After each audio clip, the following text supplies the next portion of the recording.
बिस्मिल्लाहिर्रहमानिर्रहीम। आज का टॉपिक है biology and the service of Mankind. इस टॉपिक में हम देखेंगे कि बायोलॉजी कैसे इंसानियत को फ़ायदा पहुंचा रही है।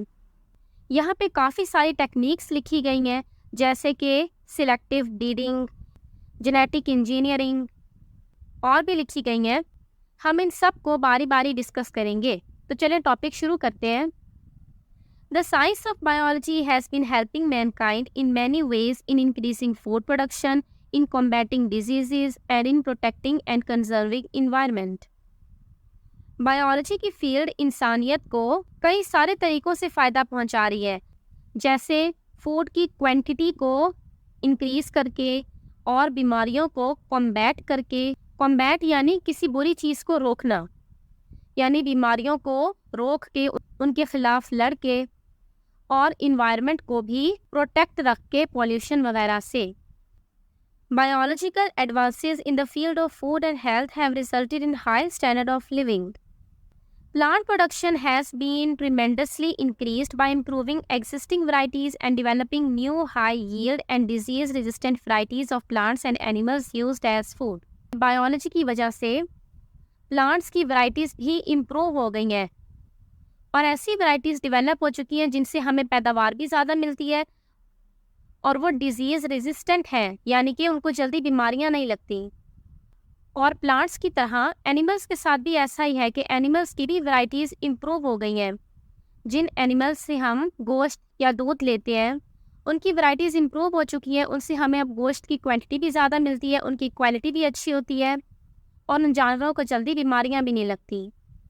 तो इस तरह से बायोलॉजी की ख़ास तौर पे फूड और हेल्थ इस शोबे में तरक्की की वजह से हमारी लाइफ की क्वालिटी बेस्ट हो चुकी है। हाई स्टैंडर्ड ऑफ लिविंग पे हम पहुंच चुके हैं।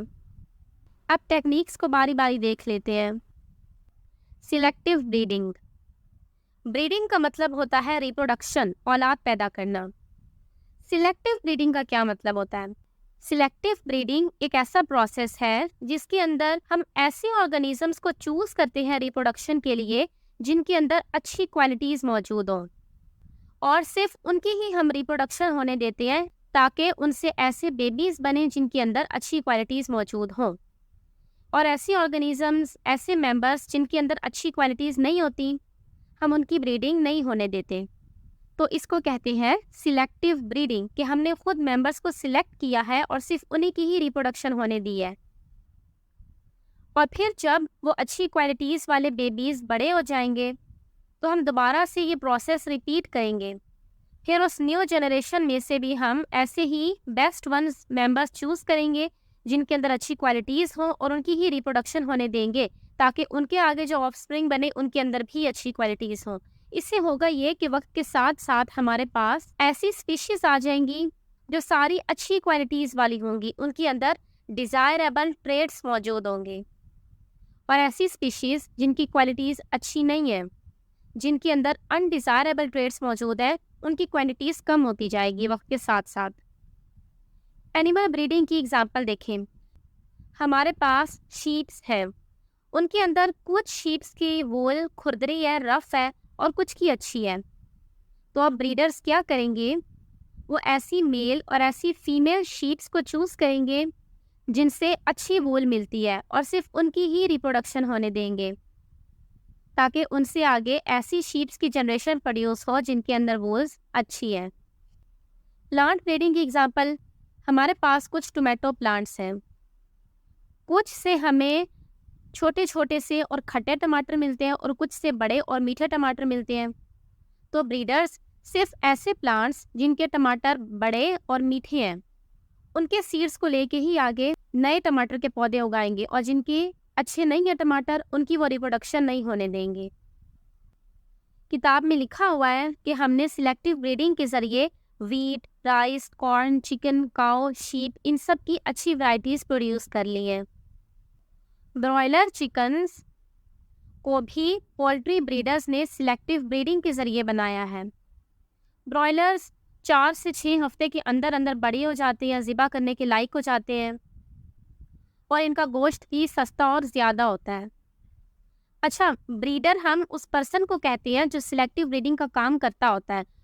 पोल्ट्री ब्रीडर्स जो मुर्गियों की सिलेक्टिव ब्रीडिंग करते हैं, एनिमल ब्रीडर्स जो एनिमल्स की करते हैं, और प्लांट ब्रीडर्स जो प्लांट्स की सिलेक्टिव ब्रीडिंग करते हैं। अगली सर्विस है जेनेटिक इंजीनियरिंग। जेनेटिक इंजीनियरिंग एक ऐसी टेक्निक है जिसके अंदर एक ऑर्गेनिज्म के डीएनए को चेंज किया जाता है।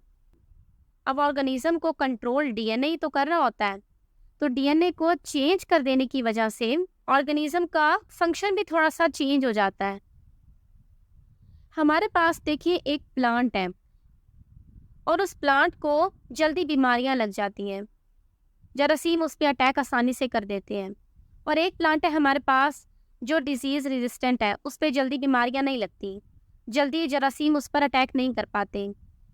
तो हम क्या करेंगे कि वो अच्छी क्वालिटी वाला जो प्लांट है उसके अंदर जो जीन है जो उसको बीमारियों से महफूज रखता है, हम वो वाला जीन उसमें से निकाल लेंगे या फिर उसकी डुप्लीकेट कॉपी बना लेंगे, और दूसरे प्लांट के अंदर जिसको जल्दी बीमारियां लग जाती हैं उसके अंदर हम अपना वो जीन इंस्टॉल कर देंगे।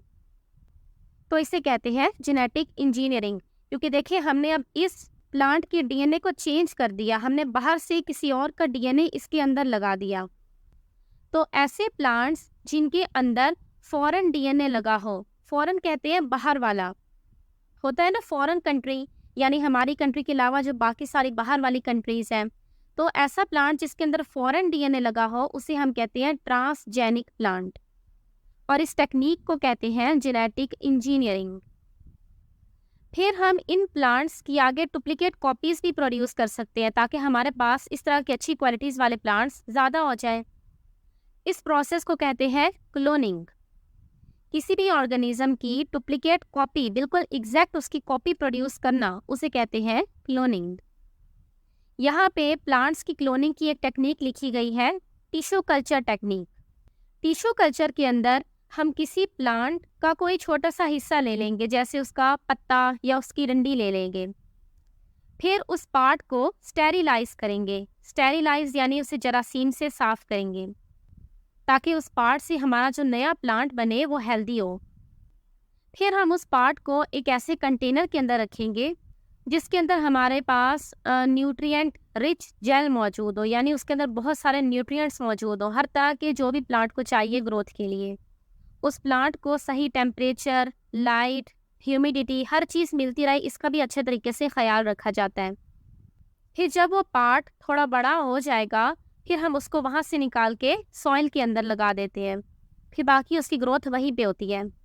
यानी इस तरह से अब देखिए हमने एक प्लांट का एक पार्ट लिया और उससे उसकी डुप्लीकेट कॉपी प्रोड्यूस कर ली।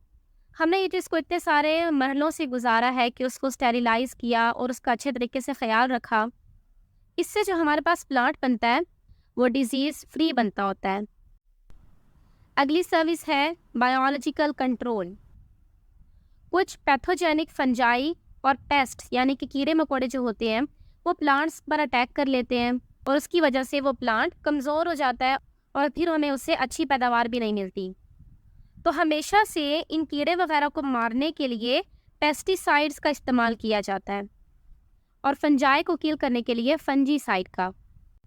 ये चीज़ें फंजाई को और इंसेक्ट्स को किल तो कर देती हैं, लेकिन ये हम ह्यूमंस के लिए और हमारे माहौल के लिए टॉक्सिक होती हैं, और इस बात के चांसेस भी होते हैं कि वो जरासीम हमारी इन दवाइयों से रेजिस्टेंट हो जाए।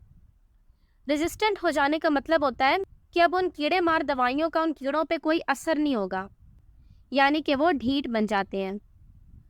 तो इसलिए फंजीसाइड्स और पेस्टिसाइड्स इन सब से अच्छा तरीका होता है बायोलॉजिकल कंट्रोल।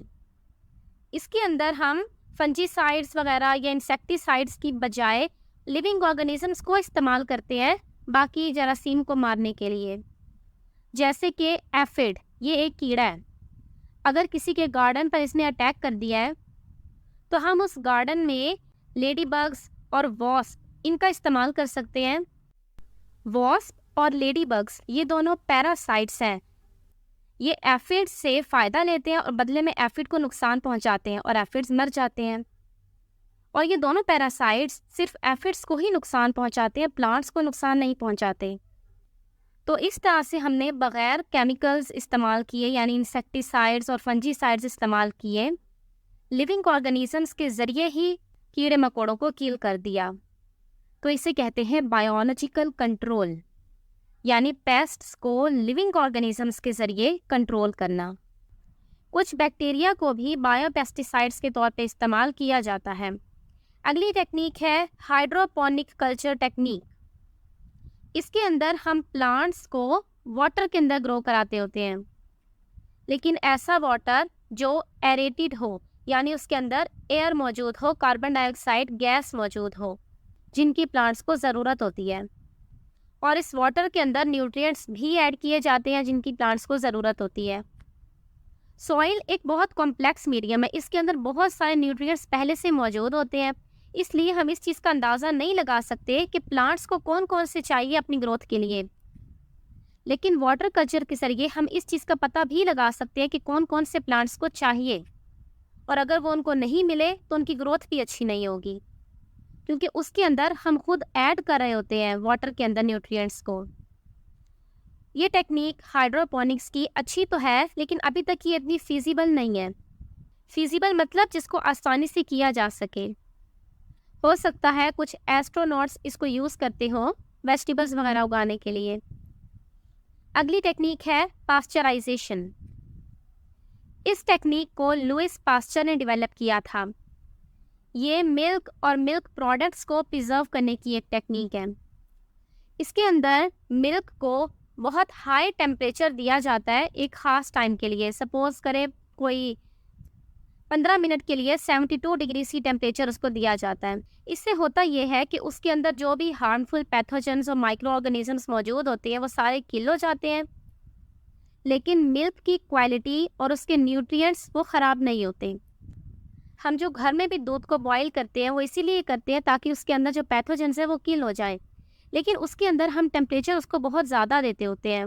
और पास्चराइजेशन ये फैक्ट्रीज़ वगैरह में ही होती है, और ये एक बहुत कंट्रोल्ड प्रोसेस है। एक और बात लिखी गई है, इंटीग्रेटेड डिजीज़ मैनेजमेंट। इंटीग्रेटेड का मतलब होता है कंबाइंड, एक साथ जुड़े होना। किसी भी डिजीज़ को होने से रोकने के लिए या फिर उसका इलाज करने के लिए सिर्फ एक मेथड को नहीं, बल्कि काफ़ी सारे मेथड्स को एक साथ मिलाकर इस्तेमाल करना इंटीग्रेटेड डिजीज़ मैनेजमेंट कहलाता है। यानी कि डिजीज़ को मैनेज करना, कंट्रोल करना इंटीग्रेटेड तरीके से, यानी काफ़ी सारी टेक्निक्स को आपस में कंबाइन करके। अस्सलामु अलैकुम।